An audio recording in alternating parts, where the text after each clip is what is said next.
Gavin's Law. This bill is named for Gavin Gladding. He was a beloved vice principal from Clovis. He was tragically hit and killed in the early morning hours while he was out for a run nearly 2 years ago.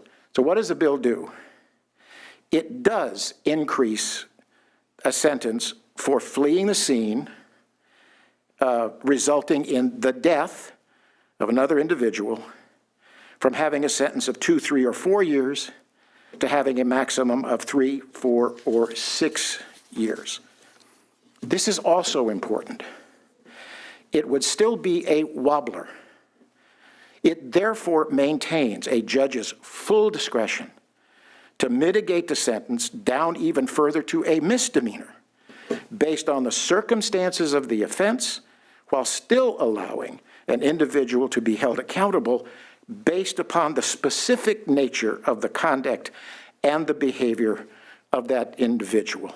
So this is not one size fits all. I have no words to explain how it felt knowing that my husband was left alone on the side of the road and not knowing how long he had been there. Was he awake? Was he in pain? Was he scared?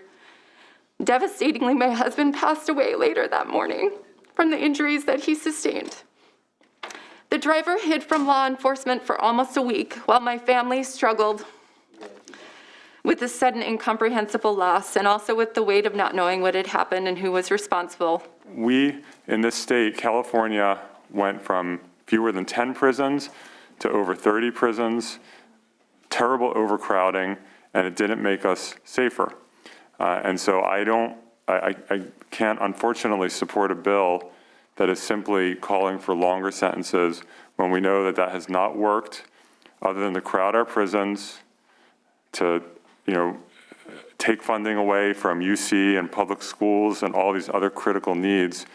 And nothing in this bill is going to help convict people who wouldn't have been convicted otherwise. I am looking forward to the Sentencing Commission to really objectively and fairly and appropriately figure out what is most appropriate based on research, based on a notion of not only punishment but rehabilitation.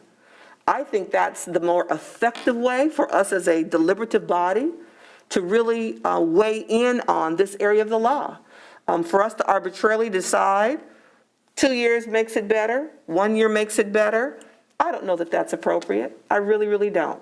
And so I'm looking forward to the Sentencing Commission to come back and provide guidance and direction and clarity around what are appropriate sentences based on the nature of the offense. These types of bills that come before us are the most difficult bills, I think. I can't speak for the rest of my colleagues, but I would imagine, but for me, because of course, Gavin should not have died. Absolutely, absolutely. His life was stolen. And this person was 100% wrong. But if we change a law to give that person potentially only 1 more year of sentence, have we in fact changed the circumstance in which people behave? And I think the really difficulty, while yes, there is perhaps one could say, an illogic in our current statutes, a drunk person is not factoring deterrence. A drunk person, just by the very nature, the intoxication, is not being rational. And so whether the sentence is 8 years, 10 years, 20 years, that is not an operative factor when a person is intoxicated. Would you call the roll? AB 195 Patterson, do pass to appropriations. Skinner? Not voting. Skinner not voting. Morlock? Aye. Morlock, aye. Bradford? Bradford not voting. Jackson? Jackson, aye. Jackson, aye. Mitchell?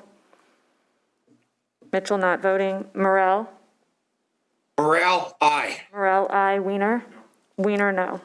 The bill is 3-1. We fell 1 vote short today of moving Gavin's Law out of the Senate Public Safety Committee. We had wonderful testimony from Susan. She was compelling.